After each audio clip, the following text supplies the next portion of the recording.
We were just talking at the top of the show. The 10-year is at 270. Looks like rates may be on the way to back up again as the Fed tries to taper in the next 30 to 45 days or so. Sure, 4 1/3 to 4 1/2, probably for the foreseeable future in terms of the 30-year fixed interest rate.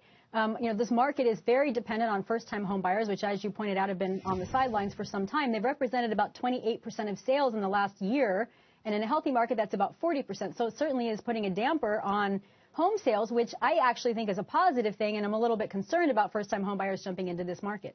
Why so? I think we have another bubble in the making. We're seeing a lot of numbers that are reminiscent of 2005 and 2006, and concerned about the long-term price stability and ability to maintain the price momentum that we've seen over the last year that's largely been driven by very low interest rates. We had a bubble last time driven by very easy credit. We have a bubble this time potentially driven by very cheap credit over a long period of time. That's Karen. Let me ask you something. Obviously, with rates higher, the affordability index moves somewhat, but it's still pretty low relative to where it had been in maybe 06, 07. So how do you factor that into your thoughts? Yeah, that's really true. And, but we've also got unemployment rate still at about 7.5%. And we know that the Fed's looking for 6.5% to make some more serious moves. But, we've got a median price that's grown 13% in the last year.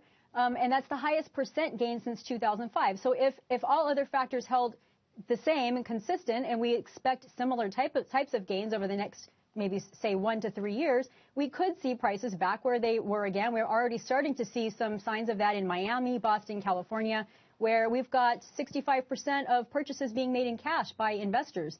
And for example, the South Beach and Miami markets are heavily overheated and in price wars, an average of 10 to 15% over asking price for purchases. Dani, thanks. Dani Babb from the Babb Group. Doc, I know you're looking at some names for real estate. Yeah, because I think a lot of folks miss when they're looking at the real estate and they just want to go either after Masco or they want to go after Toll Brothers and so forth. Trulia blew out top line, bottom line last night. Their page views and uniques are through the roof, up 49 or 50% year over year, 35 million people a month going on that site. That's uniques. That's huge. And that's why this thing still has momentum. You take a look at that one, up 130% year to date. You also look at Zillow, and Karen and I have both looked at Realogy, but we've both kind of thumbed our noses. I own it, but it's not had a good month. Right. No, but I still like it.